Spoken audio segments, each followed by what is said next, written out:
Hey guys, welcome back to Guys That Magic. It's me, it's Steven. Today I'm joined by Hunters. Hunter, say hello. Hello, everybody. What's going on? Not too much. What's going on with you? A lot of stuff. We have a Yeah. new Precon deck that they announced at the end of the year. Yeah, the Secret Layer deck is what he is revealing onto. It is the 20 ways to win, which is the most win cons I think I've seen in a deck. Uh, Hunter, I kind of just want you to kind of talk to me about it. It's kind of crazy that they did this. Yeah, so 20 ways to win. Usually, when you build a deck, or for me at least, you build a deck around one thing, and you kind of build around that strategy and then try and win that way, right? Well, you see, Wizards of the Coast, they decided let's take multiple strategies. Let's make 20 different ways you can win with this deck and throw it into one deck and then not really focus on anything. So that's what we're doing with 20 ways to win. Yeah, it's kind of crazy because like when they revealed this Secret Layer deck, I was super excited. I'm a massive Shrine fan. I love Go-Shintai. It's probably one of my favorite decks, and I kept seeing the spoilers day by day, and I kept getting sadder and sadder. Right up until the last day where they revealed that they were definitely doing a gate land win, and I was just like, the mana base in this deck has to be atrocious. Yeah, so fun fact about your shrine deck. Go-Shintai is our commander. Go-Shintai is the only shrine. I know. I know. Uh, but yeah, like I said, let's talk about the commander for a second, shall we? Go-Shintai of Life's Origin. It's 3 and a green for a 3/4 legendary enchantment creature shrine. Believe it or not, shrine is not a creature type, it is an enchantment type.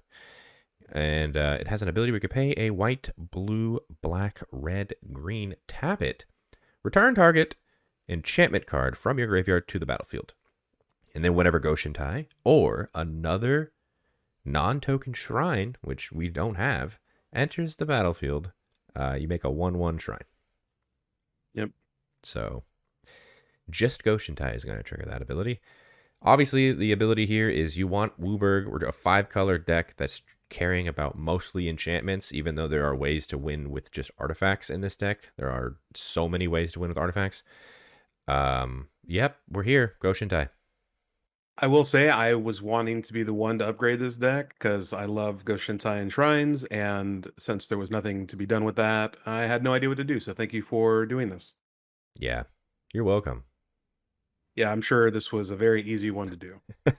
It was difficult, believe me. It felt like the flip one. You remember that one? It was Hmm. the secret layer of just hey, from cute to brute. That's what it was called, and it was just all about flip cards, and it was a mess back then. I think this one's a little bit even.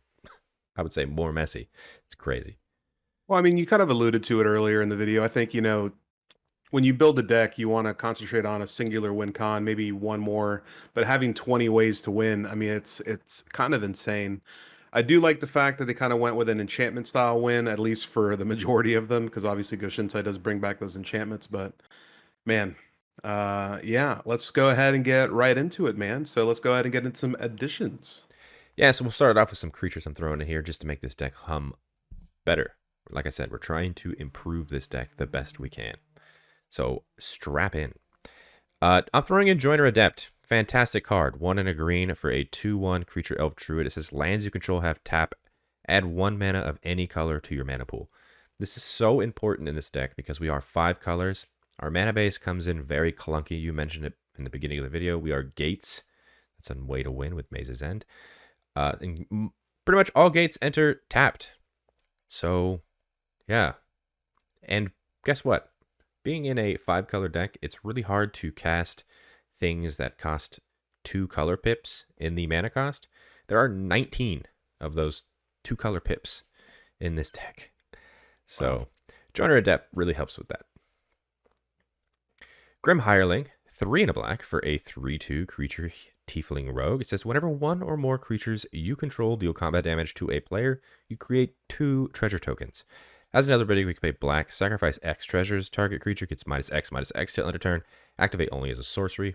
Very cool. We love our treasure production here. Speaking of treasure production, Tireless Provisioner is going in here too. It's 2 and a green, 3/2, creature, elf scout, landfall. Whenever land you control enters, you make a food or a treasure. You're probably always making treasure. So Grim Hireling, Tireless Provisioner, they really help win with Hellkite Tyrant because we care about artifacts. Revel in Riches, we care about treasures. And Mechanized Production, if we want to slap that onto a treasure, we can win that way too. Yeah, no, I mean solid additions just to kind of help with the mana base and some of the win cons. So good little flavor there. Yeah, I like it a lot. Moving on, we love card draw here. So these next 3, all artifact creatures, they also help with Hellkite. So yeah, artifacts. Esper Sentinel, 1 white mana, 1/1. It says whenever an opponent casts their first non-creature spell each turn, draw a card unless that player pays X, where X is Esper Sentinel's power. So basically, it's do you pay the 1 on good old Esper Sentinel here? You're going to be drawing a bunch of cards. And because we are kind of a +1/+1 counter deck too, we can actually bump Esper Sentinel's power up as well and make them tax a little higher. Crystalline Crawler for 4 mana, 1/1 artifact creature construct. It says it enters the battlefield with a +1/+1 counter on it for each color of mana spent to cast it. We're in 5 color. So try and spend at least 4 of those colors on this and get 4 counters on it immediately. You can also remove a +1/+1 counter from Crystalline Crawler and add 1 mana of any color, so just color fixing as well. And you could tap it, put a +1/+1 counter on Crystalline Crawler. So it does a whole bunch of things our deck wants to do. And our final creature we're throwing in here just because it's hilarious. Platinum Angel is 7 mana for a 4/4 artifact creature angel. It's got flying, and it says you can't lose the game, and your opponents can't win the game. That's just hilarious, in my opinion, because what a way to win, not losing. And not I mean, making that your is, opponents win either. yeah, I mean, that is technically a way to win. Yeah. Yeah, so these 3 cards, they help with some of the ways to win is Triska Decaphile, that cares about cards in hand, so Esper Sentinel will help with that. 20-Toed Frog helps with cards in hand as well as counters on itself, so it'll help win that. Hellkite Tyrant, I mentioned at the beginning, these are all artifacts. Simic Ascendancy, like I said with Crystalline Crawler, bumps up those counters, bumps up the growth counters on Simic Ascendancy, so we're just trying to help the ways to win. I mean, all really good additions for the creatures, I won't lie. I mean, just the first 3 obviously helping with the mana fixing, and then these with just some of that additional card draw and just saying, hey, you can't win right now. No, you can't. I love it. Well, it looks like all the creatures. So I do see a couple of instants and sorceries. So let's go ahead and talk about the sorceries first. Yeah, I don't know why this card's not in the deck. Blasphemous Act. 8 and a red for sorcery that says it costs 1 less to cast for each creature on the battlefield. It deals 13 damage to each creature. This is the best board wipe in my opinion. It'll probably only cost 1 red mana, always. This is your uh-oh button. If we're not doing our thing, we just need to wipe the board. Yeah, Blasphemous Acts not being in a precon that has red in it was kind of weird. Yeah, there are some funky kind of board wipes that we are ripping out of this deck, so you will see in our cuts. All right. Sylvan Scrying, I feel like, is also very important in this deck. It is a 1 and a green for a sorcery. It says search your library for a land card, reveal it, put it into your hand, then shuffle. Go and get Gone-Gate. Gone-Gate makes all of the gates come in untapped, which is super important. Or if Gone-Gate was already in there, go and get Maze's End, and then just win that way. So this is kind of like a tutor to go and get the win con of Maze's End, but also just so important to get Gone-Gate. All right. Good sorceries. Love them. Let's go ahead and move on to the stuff that comes in real fast. Yeah, so the instants department. So big scores coming in. 3 in a red, instant. As an additional cost to cast a spell, you discard a card, draw 2 cards, and create 2 treasure tokens. This is fantastic in this deck. Go ahead and pitch an enchantment into the grave because our commander just brings it straight back. Yeah. And it's making those 2 treasures, which I alluded to in the beginning of the video when we talked about the creatures. Hellkite Tyrant, Revel in Riches, Mechanized Production. Love that. And it helps with mana. So, and of course, we're throwing in Path to Exile and Sword to Plowshares. The premier removal that is not in this deck. I don't know why. 1 white mana. You exile the creatures. Path to Exile lets the controller go get a basic land. Swords to Plowshares just gives them life equal to the power. These should have been a no-brainer just throw in the deck. Yeah, the fact that neither of these two were in the deck is kind of interesting to me. Mm-hmm. They probably didn't put these in, Hunter, just because obviously you're too busy winning Yep. 20 ways. Too busy. But I do like the spells you put in there. Let's go ahead and move on to some more permanent fun enchantments because obviously Go-Shintai cares about bringing enchantments back. So I'm interested to see what you threw in here. Yeah, so we already had a ghostly prison in this deck already, and I really like that strategy of, hey, we're trying to find our 20 ways to win, so we're trying to limit our opponents from dealing with us while we find those ways to win, right? So, Yeah. Authority of the Consuls is going in for 1 white mana. It's an enchantment that says creatures your opponents control enter tapped, and whenever a creature an opponent controls enters, you gain 1 life. It's fantastic here with like Felidar Sovereign and Test of Endurance that cares about having life gain. We're just trying to gain more life and pump the brakes on our opponents. Sphere of Safety. It's fantastic include here. Like I said, with the Ghostly Prison, this is like a ramped up Ghostly Prison in this deck. It's 4 and a white enchantment. It says creatures can't attack you or planeswalkers you control unless their controller pays X for each of those creatures, where X is the total number of enchantments you control. We are an enchantment deck, so that is yeah, it's gonna be quite Yeah. expensive to attack us. Yeah, this is probably one of my favorite cards in my Go-Shintai deck. It sometimes gets to the point where people have to pay 20 per creature to attack me. Mm-hmm. And yeah, I just like to build a little pillow fort, and I kind of see that here, and I enjoy it. Yeah, especially with the shrines coming as an enchantments too. I mean, granted, we're only making 1 shrine, but you'll see in a minute that we can make more. Uh, but yeah, just enchantments. Speaking of enchantments, Extravagant Replication is going in for 4 and 2 blue. Enchantment, it says at the beginning of your upkeep, you create a token that's a copy of another target non-land permanent you control. Yeah, so just go ahead and copy anything you want. It also helps with Biovisionary, because it says if you control 4 copies of Biovisionary at your end step, you win. So this is just an easy kind of way to win that way too. Yeah. 3 solid includes right off the rip. I'm kind of excited to see where we're going from here. Oh yeah. Uh Black Market Connections is coming in. This card does one thing for every win con in the deck. 2 and a black for an enchantment. It says at the beginning of your pre-combat main phase, you can choose 1 or more. You can create a treasure token and lose a life. You can draw a card and lose 2 life, or you can create a 3/2 colorless changeling creature and lose 3 life. Which, guess what? That first one, treasure, I already mentioned multiple times. Revel in Riches, Hellkite, Mechanized Production, do all that stuff. Drawing cards, we want to win with 20-Toed Frog. We want to win with Shriska Decaphile. It's easy ways to win there. Or Liliana's Contract here, because we're making changelings, which count as demons. So that's a cool thing, huh? Yeah, I mean that's I mean one card to rule them all. It is. Unfortunately, Liliana's Contract does say you need 4 demons with different names. So technically, making 4 of these isn't going to hit that clause because they're all the same name. But if you had Maskwood Nexus out on the field with 3 other creatures and your changeling, you're good. You win. Fable of the Mirror Breaker is coming in here too, because this is also a slam dunk in this deck.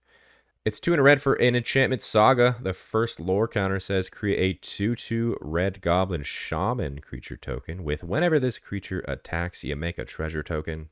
Don't have to repeat the treasure token thing again.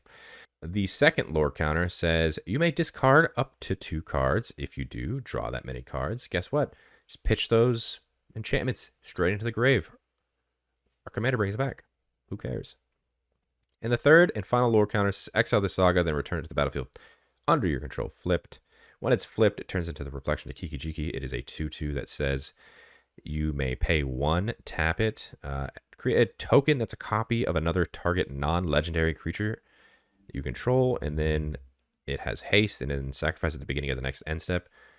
Well, if we're doing the thing with the extravagant replication on Biovisionary, and we needed just 1 more Biovisionary, Reflection of Kiki-Jiki does that too.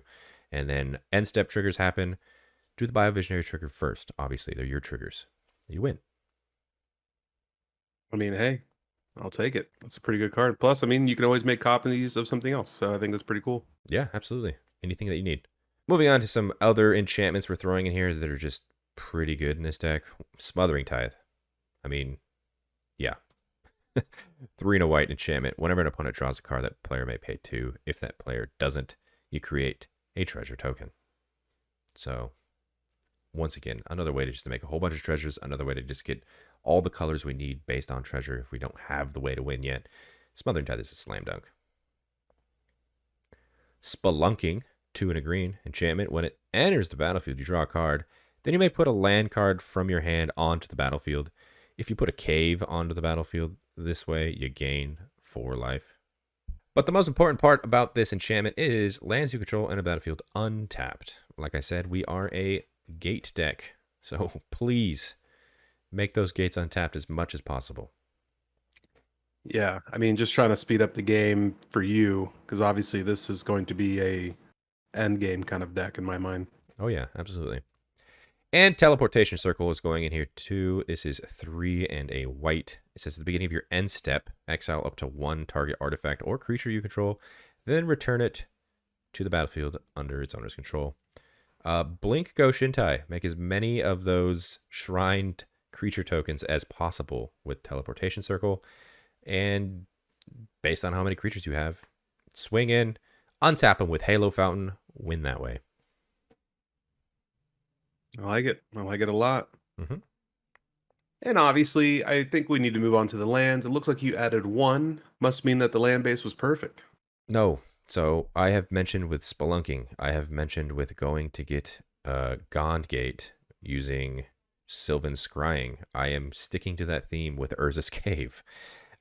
It's a land, it is a cave. So, I mean, technically, if you threw this onto the field with Spelunking, you gain 4 life. That's cool, right?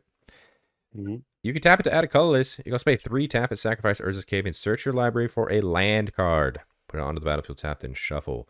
Once again, go and get Gond Gate. Go and get Maze's End if you need the win there. This is just a card that helps us win. It just makes the deck run better because tapped lands are not fun. No, no, I think anytime we've ever done an upgrade, whether it was $100 or $300, I think we get rid of pretty much every tap land as soon as possible. Yeah, exactly that. But here we are. But here we are. All right, well, that looks like all the additions, yeah? That is it. That's all the additions of this deck. I know that was kind of hefty, but like I said, this was rough. So I needed to smooth it the best I could. No, and I think you did a really good job. Every card you added basically helps for the deck to do the thing a little bit faster, a little bit better, helps protect you. So, I mean, I really do enjoy these ads. I think if you were going to add cards and stay within a budget, this is a really good way to go about it. So, well done, sir. Thank you. But we added cards, and we are in a 100 card format. So, obviously, we had to get rid of some other cards from the deck, which I know not everyone loves to do when it comes to precons or secret layer decks. So, let's go ahead and get into those. Yeah, we'll kick it off with a Planeswalker. We have 1 Planeswalker in the deck. I'm ripping it right out immediately. It's the Eternal Wanderer. It's 4 and 2 white for a 5 starting loyalty. It says no more than 1 creature can attack the Eternal Wanderer each combat. Has a +1 ability that says exile up to 1 target artifact or creature, then return that to the battlefield under its owner's control at the beginning of the player's next end step. Very similar to what we were doing with Teleportation Circle. Granted, you can also attack your opponent's stuff, make it go away for a little bit, but it's okay. 0 mana cost.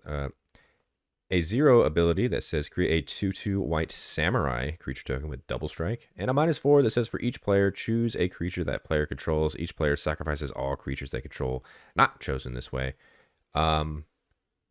It's a hefty cost for a Planeswalker.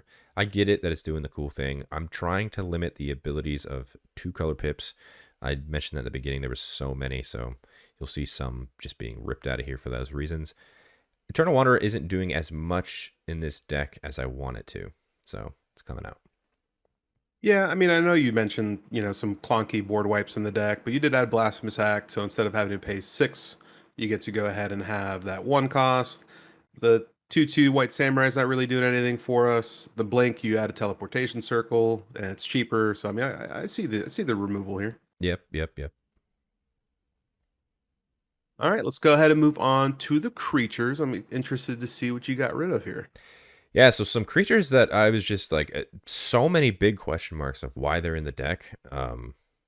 I don't know. Maybe they just haven't reprinted them in a while and they wanted to.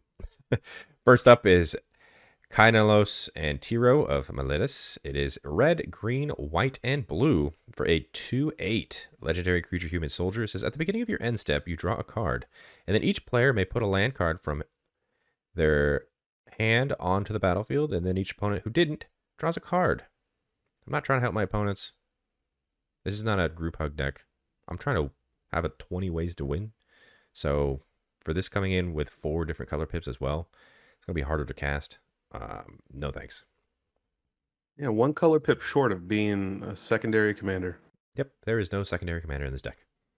Which is crazy to think about.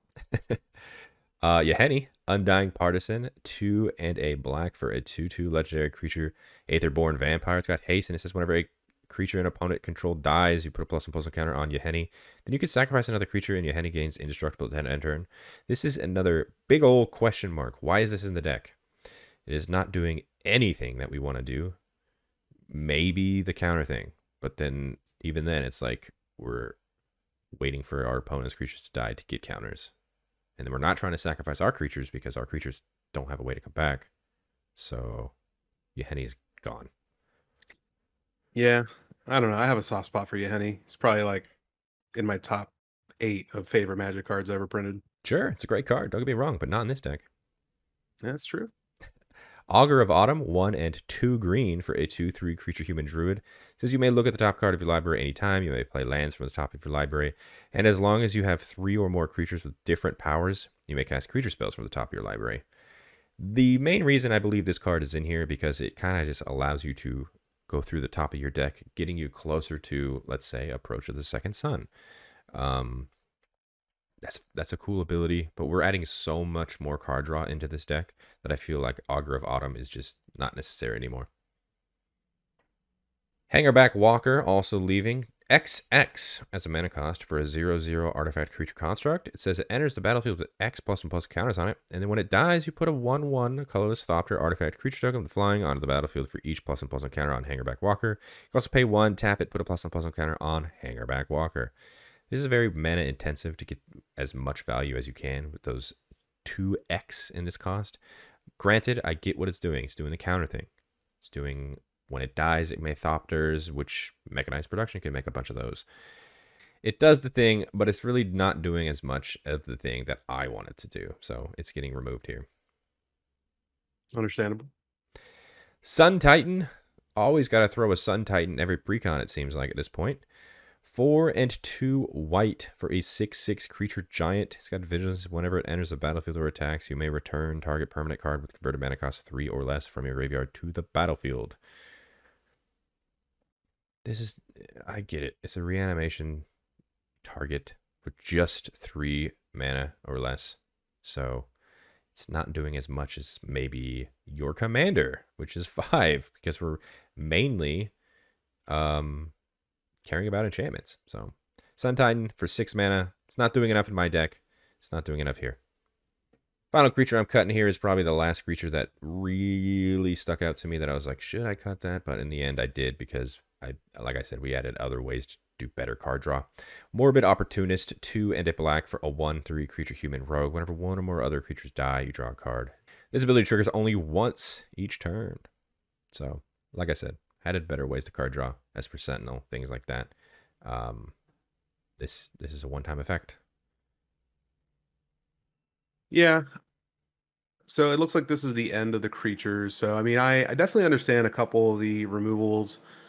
Morbid Opportunist, I think, was definitely probably like, I'm assuming that was like your last cut. You had to make like one of the last few, and you were like, this has got to go then, I guess. Yep, exactly that. Yeah, I mean, you added a decent amount of card draw. Plus, I mean, you have a lot of other things that kind of help you out a little bit more. Plus, once each turn, technically 4 cards extra a turn, which is pretty decent. But I think with the other things you added, you'd be fine. But yeah, that does look like it is all of the creatures there, Hunter. I see we have removed some sorceries. So let's go ahead and get into those.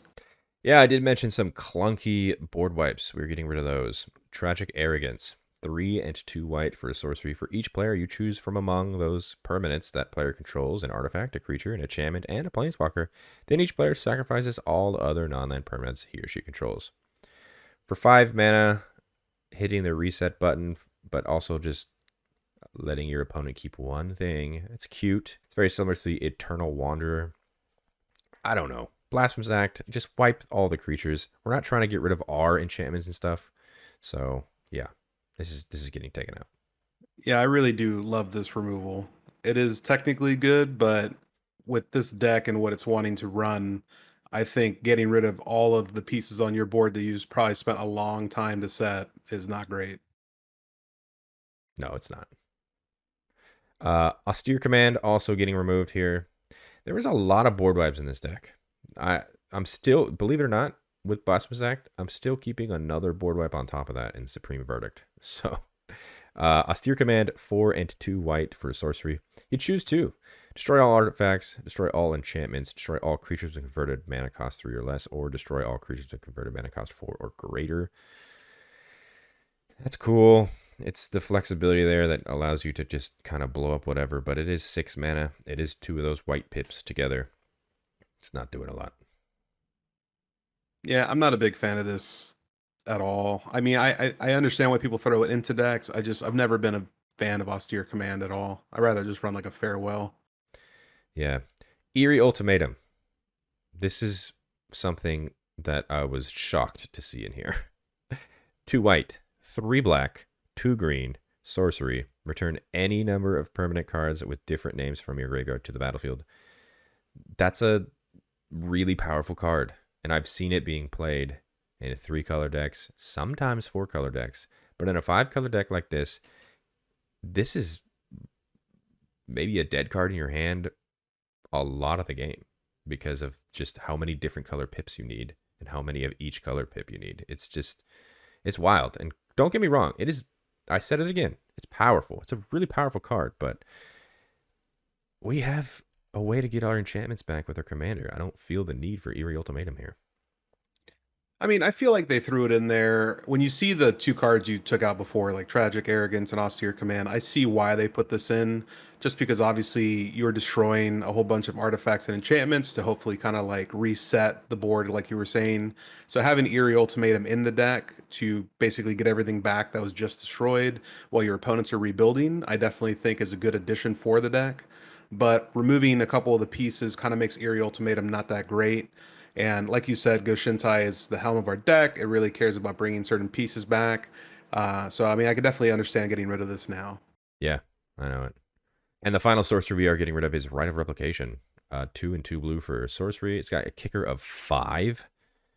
You put a token onto the battlefield as a copy of target creature. If Rite of Replication was kicked, put 5 of those tokens onto the battlefield instead. So, fun fact.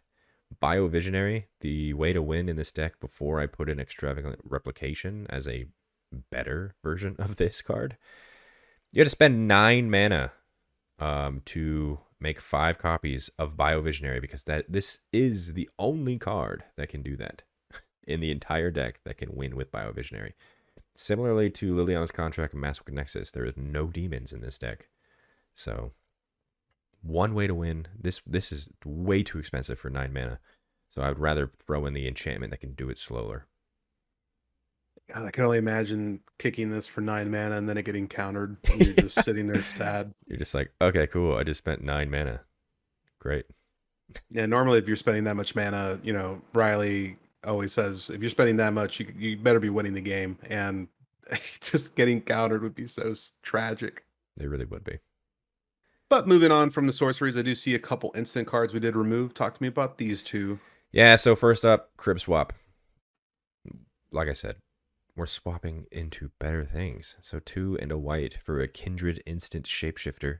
It's got Changeling, which means this card is every creature type. You exile target creature, its controller creates a 1/1 colorless shapeshifter creature token with Changeling. I mean, sure. I would rather play Path or Swords for 1 mana rather than 3.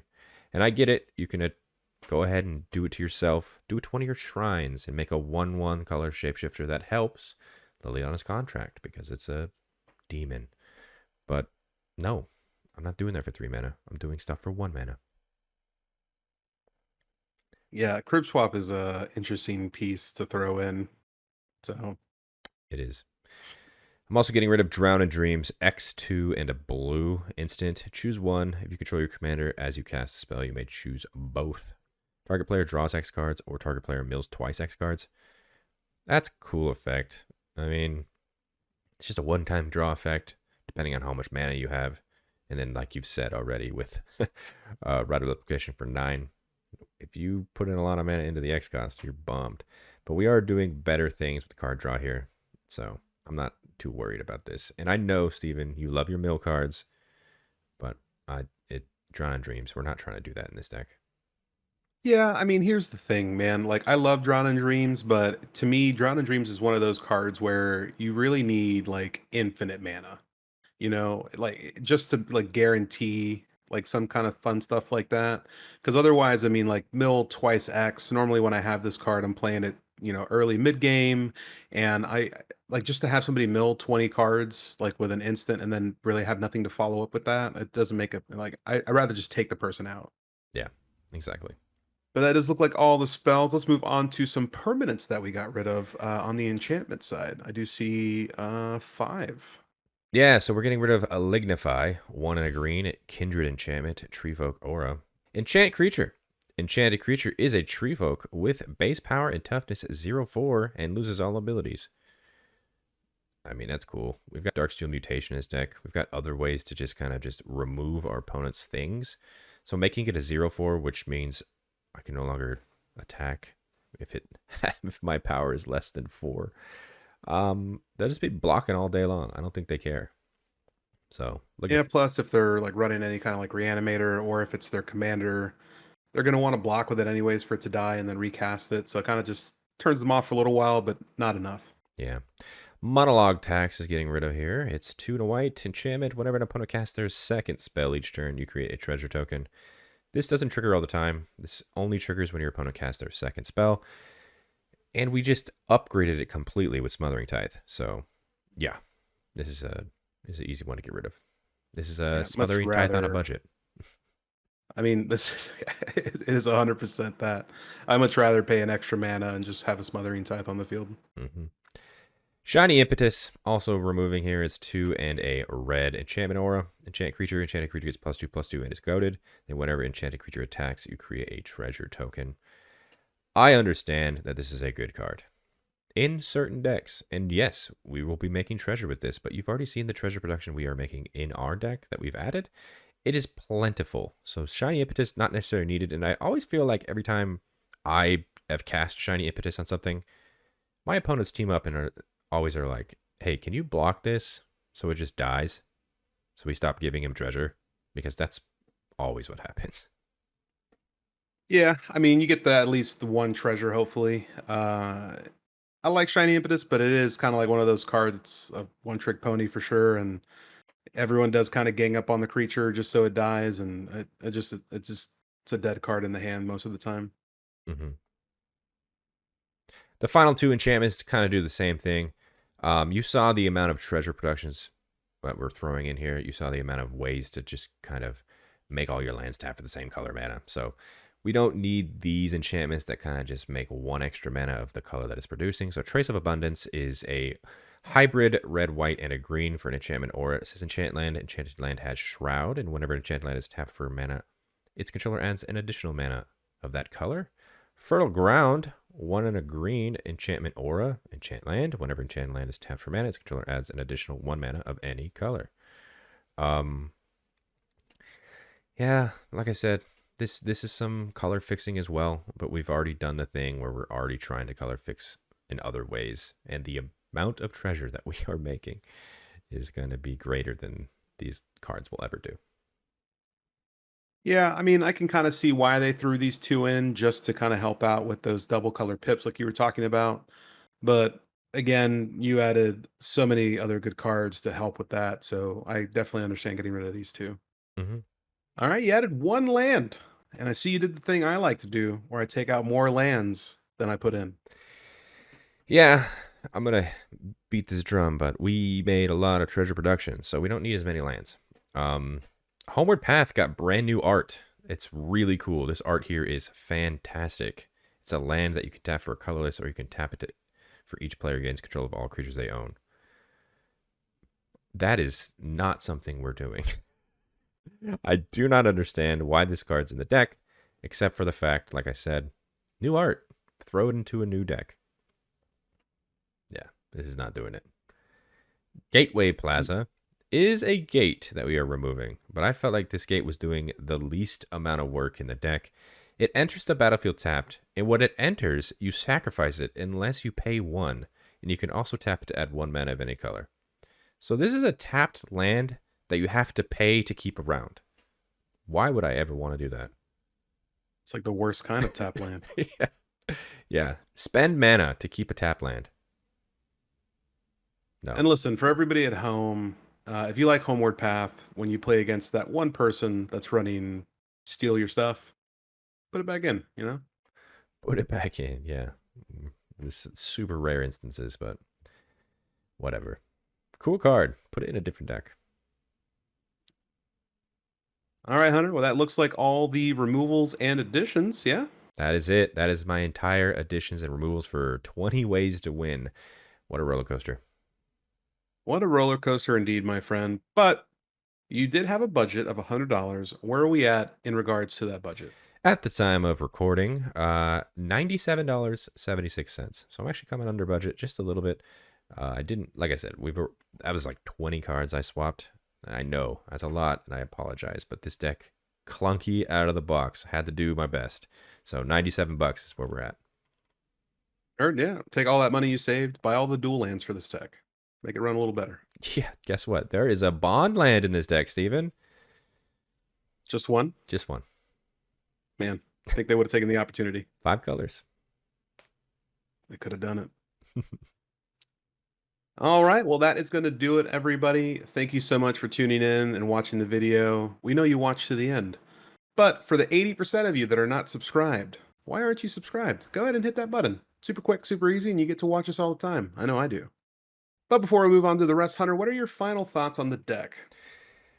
Well, I think my final thoughts are what I said at the beginning, is that this deck is super clunky out of the box. Go and playtest it on Moxfield or wherever you playtest a deck and just see how long it takes you to cast a spell. Because, boy, I ran through it maybe 50, 60 times, and I was like, okay, turn 5, I can play a 2-drop. Because you just didn't have the right amount of pips or the right amount of colors, or just, it's so odd because everything comes in tapped, and it's rough. But after all these additions, I think it runs a lot smoother. Try it yourself. Link in the description for this entire upgrade. Yeah, like Hunter said, the link is in the description for the Moxfield deck list. While you're down there, go ahead and comment. Let us know what you would have added to this deck or what you think Hunter should have removed instead. Also, go ahead and give this video a like. Also, go ahead and give us a follow on all of our social media. It is @GuysThatMagic for everything, whether it's Instagram, Twitter, or X if you like to call it that. And also TikTok, because we're on there. A lot of fun little shorts on there. I like them. And now on the screen, you'll be seeing all of our beautiful Patreons. If you guys want to contribute more, you can always go to Patreon. If you don't have that time right now, don't feel bad. Like I said before, just go ahead and give us a like and subscribe, and that is all we need. And until the next video, we appreciate everybody. Thank you so much. Peace.